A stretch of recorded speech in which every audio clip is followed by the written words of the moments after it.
En el versículo 10 en adelante vamos a ver hoy hasta el 16 si es posible. Vamos despacio porque esta carta es como un manual para los pastores y para las iglesias. Recuerden que un manual es como una dirección que se da para hacer algo. Y hemos visto aquí a través de todos los capítulos cómo el apóstol Pablo está instruyendo a Timoteo para que dirija la iglesia en Éfeso. Pues primero lo instruyó para que corrigiera a falsos maestros que estaban dentro de la iglesia enseñando cosas que no edificaban, sino que traían conflictos.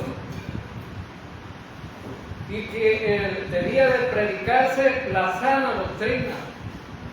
Y en todas las iglesias debería de ser así, no predicar la sana doctrina, pero no es cierto. En el mundo hay más falsas doctrinas que sana doctrina. Los predicadores se han desviado, se han ido a otro extremo. Y Pablo explica el mensaje principal en una iglesia debe de ser el evangelio. Y él dice cómo fue salvo por la gracia de Dios por medio de la fe. También le da instrucciones de cómo deben de dirigir la oración dentro de la iglesia y quiénes deben de hacerlo. No las mujeres, no los hombres. Y algunos dicen, bueno, es que en esa iglesia son machistas, no dejan a la mujer. No, es que es bíblico. Estamos siguiendo la instrucción bíblica. También el apóstol Pablo ha explicado cuáles deben de ser los requisitos del pastor. Y con todas dificultades, decimos, bueno, para cumplir todos los requisitos tenemos que ser perfectos, pero aún en la imperfección que tenemos que seguir esos requisitos. También le dio instrucciones de cómo tratar a cada grupo de hermanos dentro de la iglesia, cómo tratar a los ancianos, cómo tratar a las ancianas, cómo tratar a los jóvenes. Sé que es un manual para todos. Si alguien pregunta, ¿y cómo es que se han inventado los devocionales? Pues de ahí. Y Pablo le dice a Timoteo, tienes que leer la palabra. Por eso leemos la Biblia, ¿no? Dentro de la iglesia, la palabra nunca debe de dejar de predicarse. Es cierto que a algunos les gusta cantar y cantar y cantar y cantar. No es que sea malo, es una forma de adoración.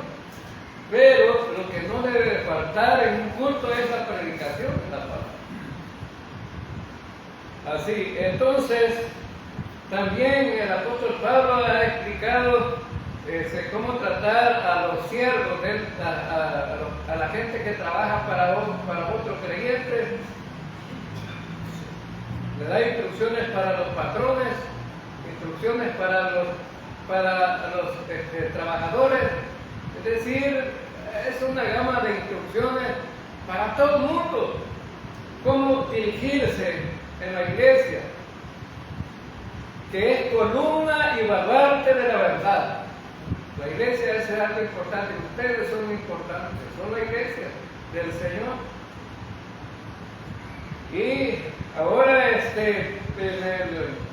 el estudio pasado, Pablo va a dar otras correcciones acerca de los que enseñan dentro de la iglesia. Primero da instrucciones que al pastor debe de tenerse en gran estima, sobre todo los que enseñan la palabra de Dios.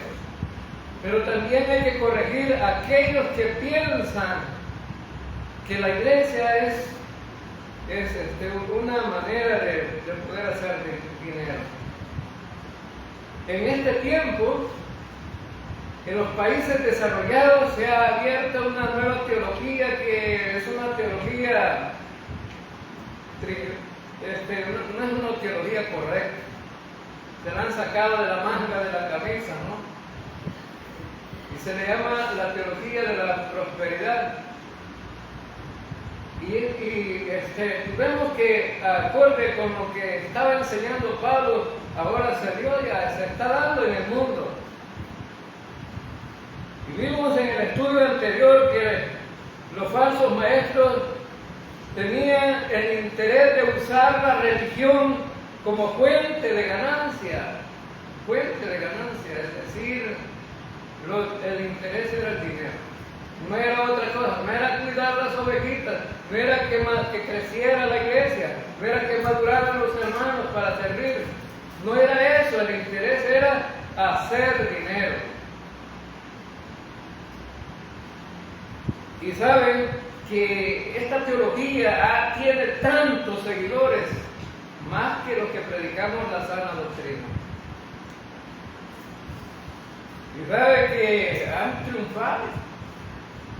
Esa gente tiene dinero porque hablan del dinero, ¿no? Ellos predican del dinero, no hablan de otra cosa. Hablan de que hay que dar el diezmo. A la gente le dicen, tenés que dar el diezmo. Y traten de todas maneras de probar que el diezmo está para este tiempo también. Y no es cierto. Ellos dicen, Jesús habló del diezmo y si Jesús dijo que había que pagar el diezmo, hay que pagarlo. Sí, pero Jesús nació en la ley. Y la ley duró hasta la muerte de Cristo. Entonces significa que era dentro de la ley, ahora ya no estamos bajo la ley. Ahora entonces, y saben, también el apóstol Pablo explicó en el versículo 5, en el versículo 6, explicó que los creyentes, en medio de ganancia de un verdadero creyente, es la piedad acompañada de contentamiento. Si alguien quiere sentirse prosperado, no es que sea malo el dinero, hermanos. Si alguien trabaja duro y hace dinero, no es que sea malo, sino el problema es cómo lo quiere obtener el dinero. Hay maneras de obtener el dinero. Imagínense a alguien que quiere vender drogas, lo hace muy fácil, ¿no? Y mucho dinero, pero eso no es correcto. Hay otros que son codiciosos. Todos los seguidores del Evangelio de la Prosperidad son codiciosos. Pero quien prospera realmente es el pastor de esas iglesias. La semana pasada tuve en mis manos un pantalón que valía $1,800 y lo arreglé. Se lo arreglé a uno de los predicadores de la prosperidad. Tenía broches de oro, el botón era de oro, era un blue. Pero se fijan ustedes que los blue tienen unos remaches, eran de oro. Eso valía. Entonces la gente se dice bien, ¿no? Y los codiciosos buscan eso. ¿No? Pero Pablo dice, no dice en el versículo 6 que estudiamos ya, dice que la verdadera prosperidad de un creyente debe ser la piedad acompañada de contentamiento.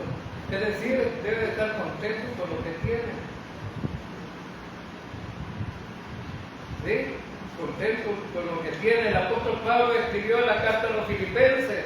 Vamos a Filipenses 4, 11 y 13 al 13. Vamos a leer estos versículos.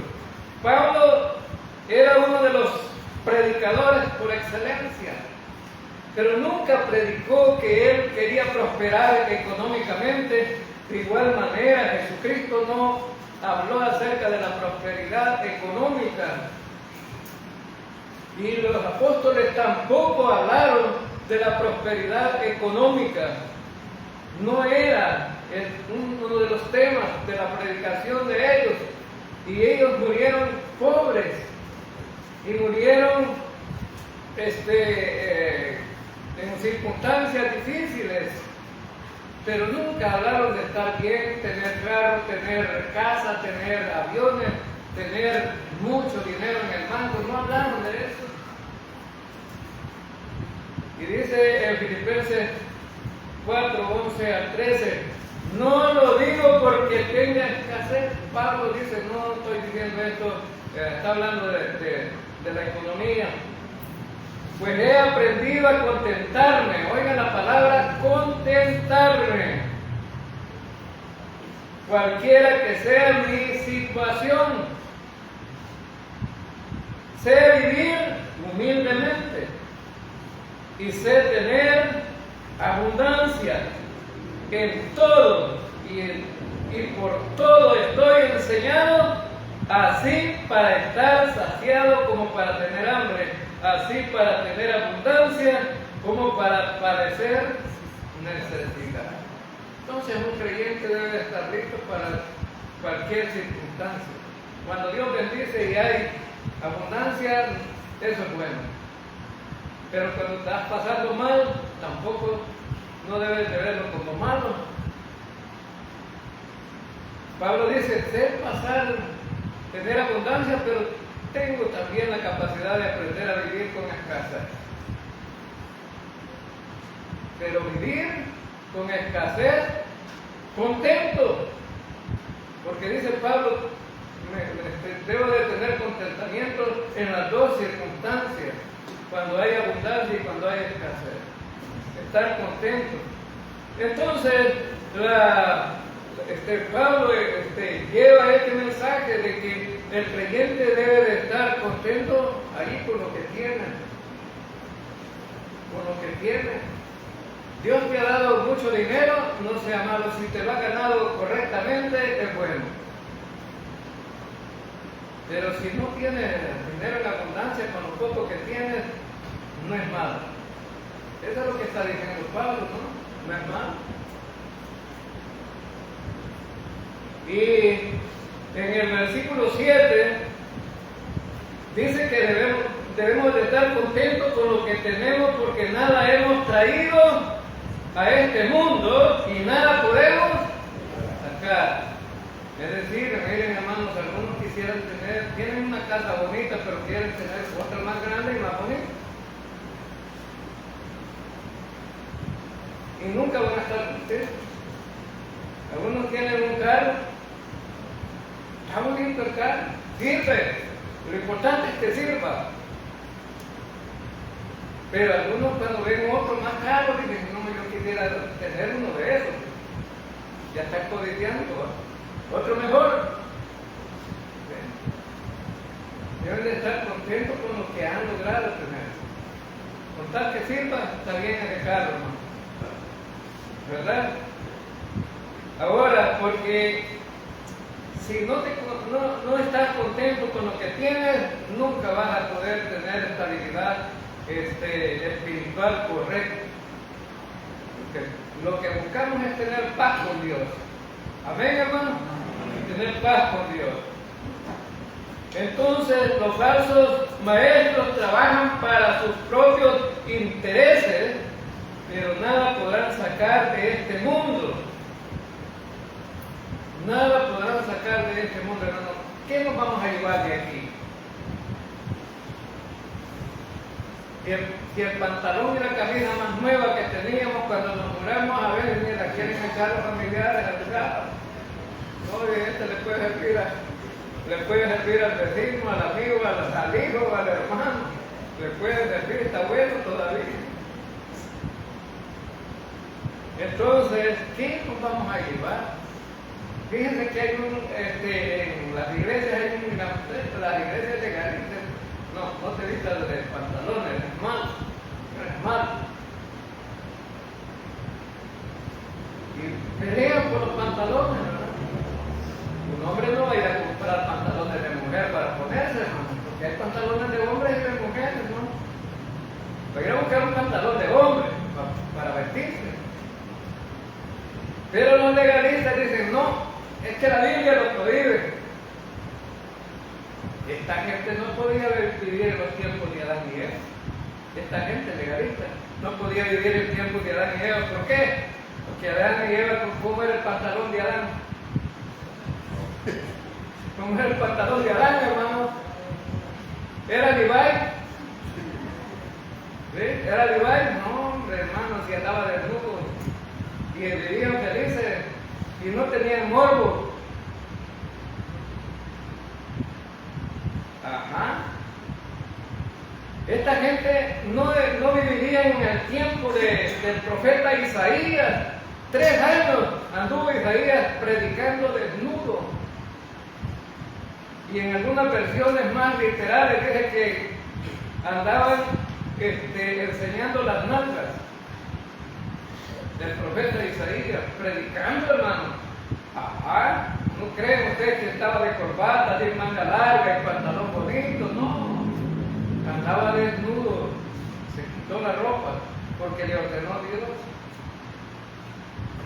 Ahora entonces, nunca nos vamos a poder llevar nada de eso. Vamos a morir así como venimos desnudos, así nos vamos a ir. Porque nada de esto entra allá, no, al cielo. Esto se corrompe y nada corruptible puede entrar allá. Porque saben ustedes, hermanos, cuál es la velocidad con que vamos a ir para el cielo. ¿Saben ustedes? En un abrir y cerrar, y estamos allá arriba. Estos trapos, en ese viaje, se deshacen, hermanos, se desentreguen. No pueden llegar allá. Ahora entonces Dios nos va a vestir allá con vestiduras que Él nos va a dar. Entonces debemos de estar contentos con tener sustento y abrigo, dice Pablo. No es que el Señor diga que vivamos en desgracia, no. Porque en el siguiente versículo dice, cuando habla de sustento y abrigo, habla de casa, de comida, de vestidos, de lo básico, pues en el versículo 8. Los falsos maestros tienen todo eso, pero quieren aviones, mansiones, ropa cara, tienen mucho dinero en el banco, tremendo, ¿no? Y sabe que cuando la gente tiene dinero y se muere, ¿qué es lo que tienen? ¿Cuánto creen ustedes que dura? Después de la muerte de ese que tienen, no dura nada, porque los que quedaron vivos se lo acaban en un ratito. Se lo acaban en un ratito. Entonces, los falsos maestros querían hacerse ricos por medio de la iglesia. Y esto es lo que se está viviendo hoy día, hermano. Me contaba ahí un profeta que a él le llevaron $40,000. Un miembro de la iglesia le llevó $40,000, ¿no? Y él dice, yo se lo voy a regalar al otro profeta. Le llevó los $40,000 a otro profeta. Y cuando llegó del otro profeta, otro miembro de la iglesia del profeta le estaba entregando $1 millón en una caja de billetes. Y él se sintió avergonzado porque solo llevaba $40,000. ¿Sí? Entonces nunca van a estar contentos, ¿verdad? Con lo que tienen. Ahora, hermanos, si a $1 alguien quiere dar aquí en esta iglesia, es bienvenido y nos sentimos contentos. ¿Sí? Una cosa que ver, nos sentimos contentos. Y usted, pues, alguien podría decir que nos escuche, no, que nos van a escuchar en los medios sociales. Alguien podría decir, qué tremenda derrota que tienen esas iglesias que no piensan en el dinero, ¿no? Nosotros pensamos en lo que es la voluntad del Señor. Entonces, vamos al versículo 10. Versículo 10.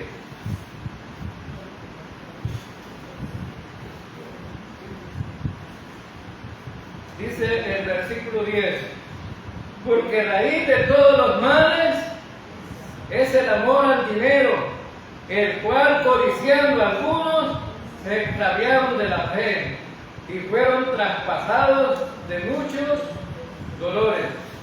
Amor al dinero es raíz de todos los males. ¿Por porque la gente por amor al dinero puede hacer cualquier cosa que sea mala para tener dinero. Ese es un problema serio, ¿no? Que debemos de verlo de esa manera, ¿no? La riqueza por sí sola no es mala, no es que sea malo. El dinero sirve para muchas cosas, hermanos, importantes, ¿no? Alguien se enferma, debe comprar medicina y el dinero sirve para medicina.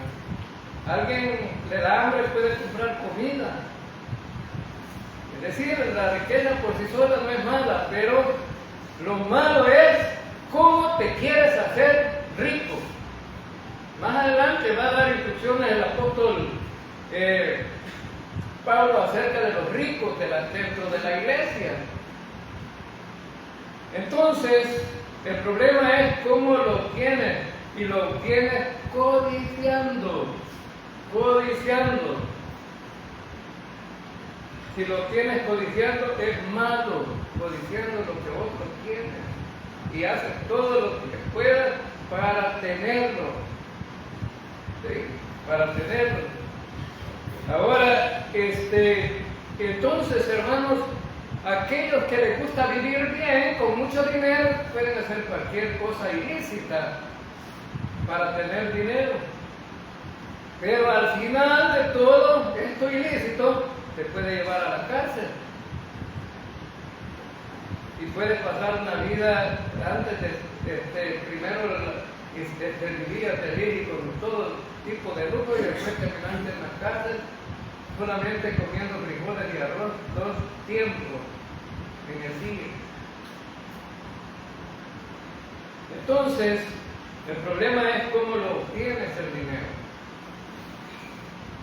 Mateo capítulo 6, versículo 24. Esto es un mensaje para creyentes, ¿no? Un mensaje para creyentes que debemos de pensar cómo debemos de vivir la vida como creyentes. 6:24 dice: ninguno puede servir a 2 señores, porque aborrecerá al uno y amará al otro, o estimará al uno y menospreciará al otro. No podéis servir a Dios y a la riqueza. No podrás servir a Dios y a la riqueza. Aquel que quiere hacerse rico va a servir a la riqueza. Y el que quiera servir al Señor, pues va a servir al Señor, pero no se puede servir en las dos cosas. Porque en la Biblia encontramos la gran dificultad que hay para que los ricos se salven. Dice que difícilmente un rico se salvará. Entonces no se puede servir a Dios y a las riquezas. ¿Recuerdan ustedes al joven rico que llegó a Jesús? Y le dijo: maestro bueno, ¿qué haré para tener la vida eterna? Así llegó el joven, ¿no? ¿Sabe los mandamientos?, le dijo Jesús. Sí, los aguardamos desde la niñez. Entonces el rico se sintió que ya estaba allá en el cielo, ¿no? Cuando Jesús le dijo: ¿sabe los mandamientos? Y los he guardado desde mi niñez. ¿Y sabe qué? Le dijo Jesús: vende todo lo que tienes, dáselo a los pobres y sígueme. ¿Y qué pasó con el rico? Se fue triste, porque tenía mucho dinero. Entonces era un problema compartirlo con los demás. Se fue triste porque tenía mucho dinero. No quiso seguir a Jesús. Y el que sigue a Jesús está bien, hermano, no está mal.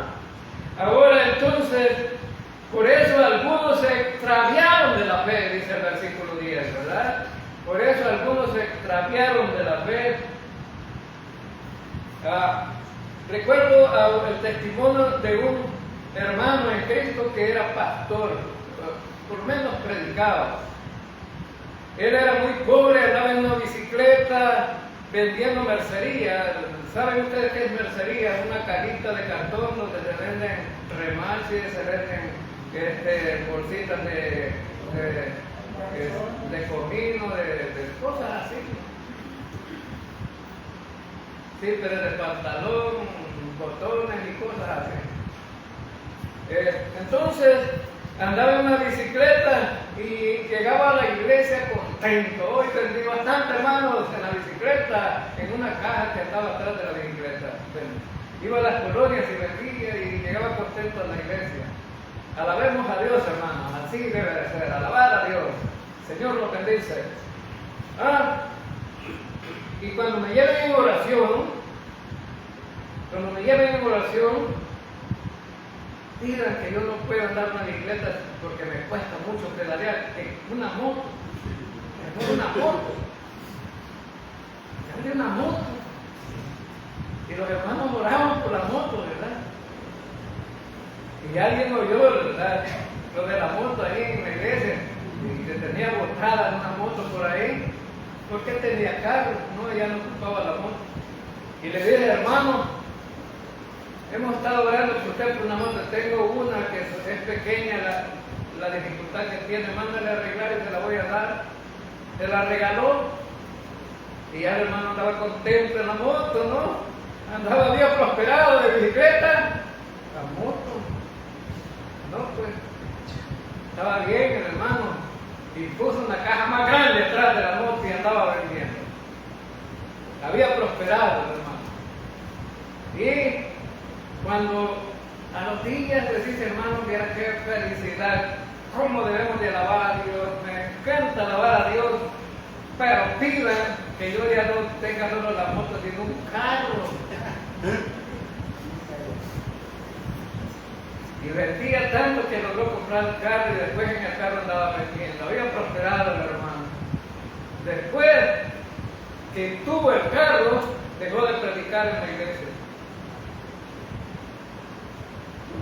Y compró una peletería allá en Usulután.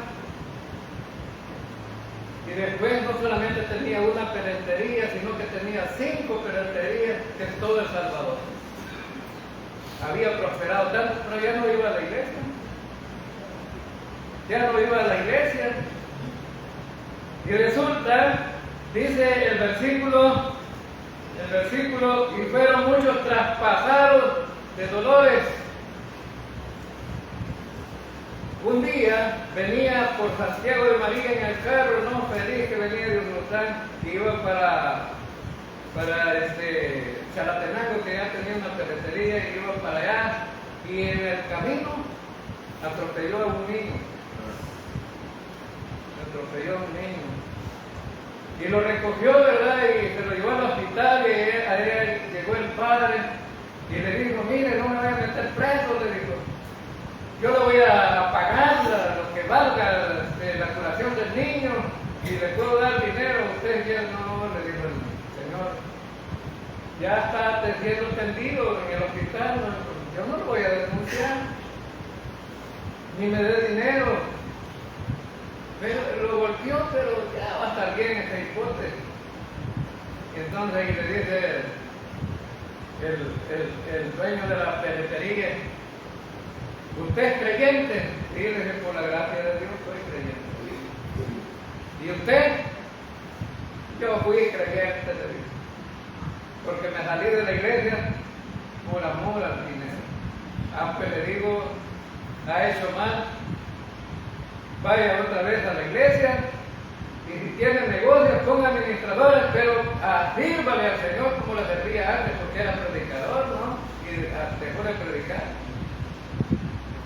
Entonces, esa cuestión le sirvió para regresar otra vez al Señor, todo con una experiencia, ¿no?, de la vida que le costó, pues, regresar a la iglesia después de ser rico. Porque algunos, queriendo hacer dinero, se van de la iglesia, ¿no? Ya no tienen tiempo para el Señor, tienen más tiempo para sus negocios. Por eso es que la Biblia es bien clara, no se le puede servir a dos señores. O le sirve a la riqueza por decirles a Dios, debes de elegir, pero lo mejor es servir al Señor. Versículo 11, mas tú, hombre de Dios, huye de estas cosas y sigue la justicia, la piedad, la fe, el amor, la paciencia, la mansedumbre. Entonces lo primero que encontramos en ese versículo es que el hombre debe huir de esas cosas. ¿De qué cosas estaba hablando Pablo a Timoteo? Primero, debes de huir de los falsos maestros, debes de huir de la falsa doctrina, debes de huir de la codicia, debes de huir del amor a la riqueza, debes de huir de todas esas cosas que te van a hacer daño. Huye, hermanos. Y hay creyentes que dicen, no, estamos en la pelea, hermanos, ¿cómo vamos a huir? ¿No? Pero Pablo le dice a Timoteo, huye de esas cosas, huye. Entonces, y le llama hombre de Dios. Y sabe que esta palabra, hombre de Dios, solo se la designa a aquellos grandes profetas. Y Pablo le llama hombre de Dios a Timoteo. Huye de estas cosas y sigue el fruto del Espíritu, ¿no? Todo esto que vemos aquí, la justicia, la piedad, la fe, el amor, la paciencia, la mansedumbre, qué importante es eso, ¿no? En la vida de un creyente. La justicia tiene que ver con el carácter de un creyente cumpliendo con el deber para Dios y el deber para los demás. Ser correcto, en otras palabras. Debes de vivir correctamente, ser justo. ¿Sí?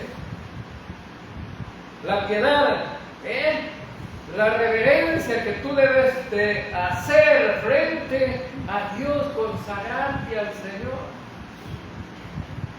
Usted podría decir, hermano, pero yo para consagrarme al Señor no hay, no, hombre, en el ministerio que Dios te ha dado. Aquellos ministerios muy limitados, por ejemplo, abrir la puerta. Alguien dice, no, esto de abrir la puerta no tiene mucho significado, como no, para Dios. Cuando abres la puerta y eres muy amable y le dice al hermano, pase delante, ese hermano le dan ganas de venir otra vez a la iglesia, ¿no? Le dan ganas de venir, y ese ministerio que está haciendo ese hermano en la puerta es tan importante. Estás consagrándote en un ministerio sirviendo bien, porque lo haces no solamente para salir de una obligación, una responsabilidad, sino más bien estás sirviendo al Rey de Reyes y Señor de Señores. Porque cuando sirves a un hermano, estás sirviendo a Dios.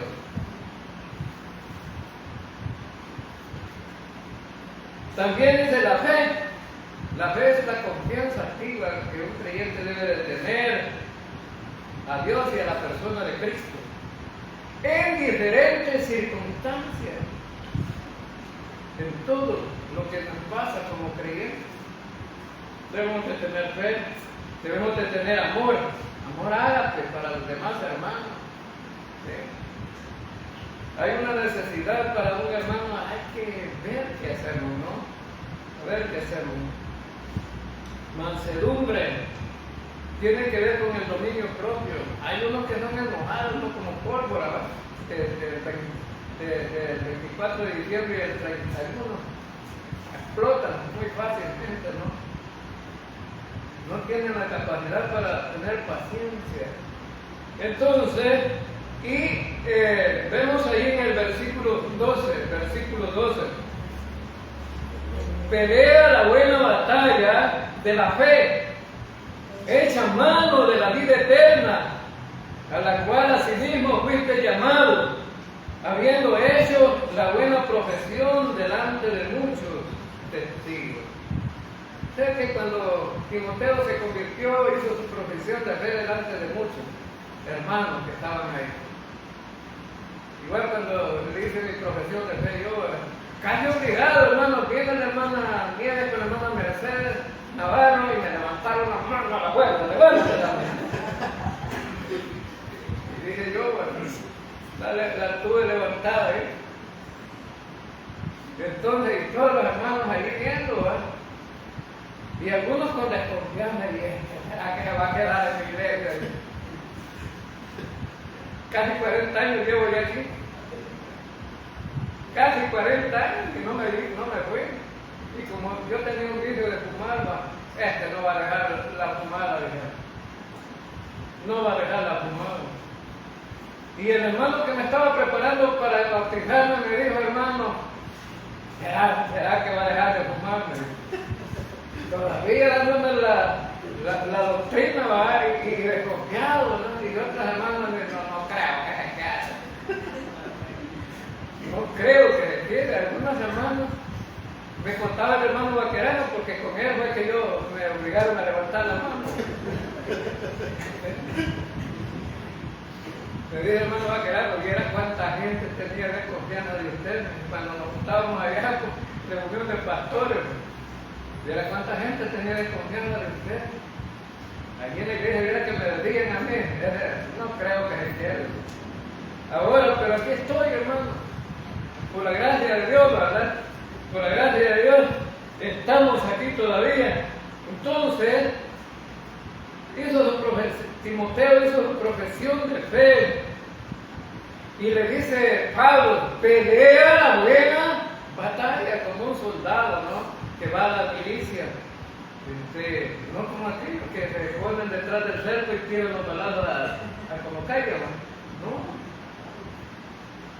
Pelea la buena batalla, porque tenemos una guerra espiritual, hermano, no es una guerra física, una guerra espiritual. Constantemente el enemigo nos ataca por un lado, por otro, y ahí estamos, ¿no?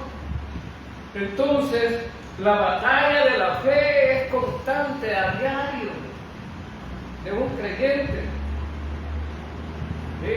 A veces el creyente está acostadito, orándola antes de levantarse, y dice, Señor, te doy gracias por este día, haz que este día sea maravilloso, que te pueda alabar y darte la honra y la gloria a ti. Y se pone de pie y está el gato de abajo y le pega un arañón al gato en la tierra y empieza a maldecir. Un ataque del enemigo, ¿no? Bien rápido, después de la oración, ¿no? Ahora entonces, constantemente, entonces él dice que debemos de pelear la buena batalla de la fe. Y dice el apóstol Pablo ahí en ese versículo, echa mano de la vida eterna. Ya ve que la salvación se pierde en algunos. Hay que hacer algo para salvarse. Echa mano de la vida eterna. No, echa mano de la vida eterna, pero como testimonio de que él fue salvo, que tiene la vida eterna, no para tener vida eterna. No es que quiera agarrar, echar mano a la salvación y a la vida eterna, no, si ya fue salvo, no está el pastor ahí, ¿no? Porque algunos creyentes ni entienden esto, ¿no? De la vida espiritual. Yo fui a una relación de un pastor y todos los que pasaban ahí a dar palabras, los pastores que pasaban a dar palabras, este varón se arrepintió al último momento de su existencia, fue salvo, si no, a saber dónde estaba. Y estuvo pastoreando 16 años en una iglesia. Entonces tenían pastoreando a un inconverso ahí. ¿Verdad que no tiene sentido? El único que dije yo, ¿verdad? Cuando me dieron la oportunidad, este varón es salvo. Es salvo porque confió en Cristo como su Salvador. Lo demás no importa. Pero la gente a veces piensa que hay que hacer algo para salvarse. Las obras no salvan, hermanos. Las obras no salvan. Juan 3:16.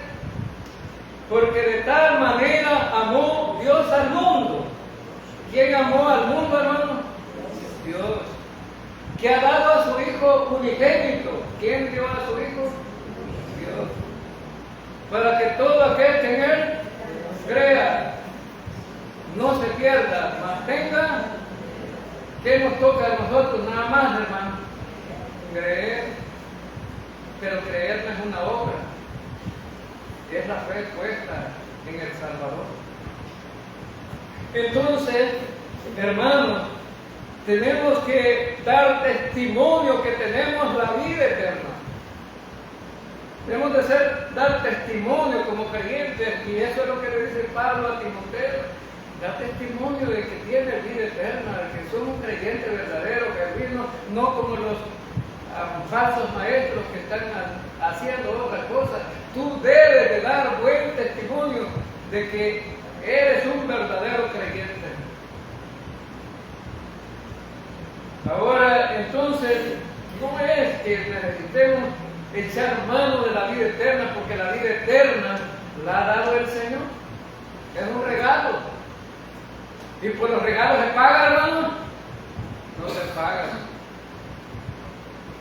¿Qué puedes pagar para salvarte? Si quieres dar dinero, el Señor dice que no necesito tu dinero. Bueno, allá en el Salmo 59, me parece que, no, 49, dice que la justificación es muy cara y nadie la puede pagar. Nadie la puede pagar. Y nadie puede rescatar a su hermano, porque nadie puede pagar la justificación.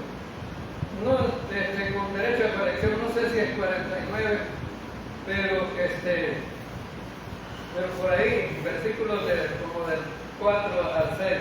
Y vemos entonces que la vida eterna debe ser el testimonio que los creyentes debemos de tener. Pero hermanos, estamos en esta tierra, sí, pero la seguridad de la vida eterna no está en nosotros, sino que está en Cristo.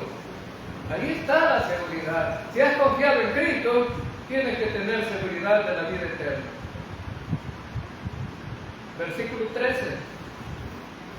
Te mando delante de Dios que da vida a todas las cosas y de Jesucristo, que dio testimonio de la buena profesión delante de Poncio Pilato.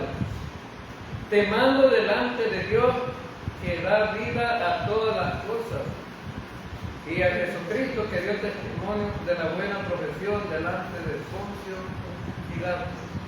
Es decir, hermanos, lo que hagamos, tenemos dos testigos que nos están viendo de lo que podamos hacer: Dios mismo y su Hijo Jesucristo. Ellos son testigos de lo que podamos hacer, y por eso el apóstol Pablo da una orden a Timoteo: te mando, tiempo presente, ahorita, te mando. Es una orden, hay que hacerlo. Te mando. Entonces, delante de Dios y de Jesucristo, nosotros tenemos la responsabilidad de hacerlo. Dar testimonio delante de Dios. Hay algunos que no te estés creyendo, ay, voy de vez en cuando a la iglesia. Eso no es dar testimonio, hermano. Voy de vez en cuando a la iglesia. Soy un hijo de Dios, comprado con la sangre preciosa de su Hijo Jesucristo, que murió en la cruz del Calvario. He creído el Evangelio, he creído que Cristo murió por mis pecados, que fue sepultado y resucitó al tercer día, conforme a las Escrituras, y por lo tanto, digamos que soy un verdadero creyente.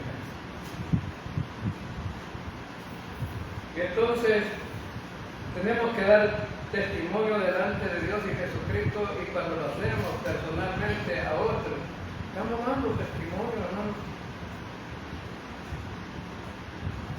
Y él dice que debemos de dar la buena profesión delante, que Jesucristo dio pues testimonio delante de Poncio Pilato. ¿Qué le dijo Poncio Pilato a Jesús, hermano? Dicen que eres rey de los judíos. ¿Qué le contestó Jesús? ¿Tú lo dices? Algunos dicen, no le dijo la mera verdad, solamente tú lo dices. No, te estaba diciendo que sí. Tú lo dices. Entonces, Jesús estaba frente a Pilato y estaba dando testimonio de que era el Rey de reyes y Señor de señores, Rey de los judíos, por el lado humano, pero Rey de reyes y Señor de señores por el lado divino. Entonces, versículo 14, que guardes el mandamiento sin mácula ni reprensión hasta la aparición de nuestro Señor Jesucristo. ¿Qué mandamiento, hermano? Que guardes el mandamiento, toda la verdad del Evangelio y de la predicación de la palabra. Que guardes el mandamiento, que guardes el mandamiento de las enseñanzas de nuestro Señor Jesucristo.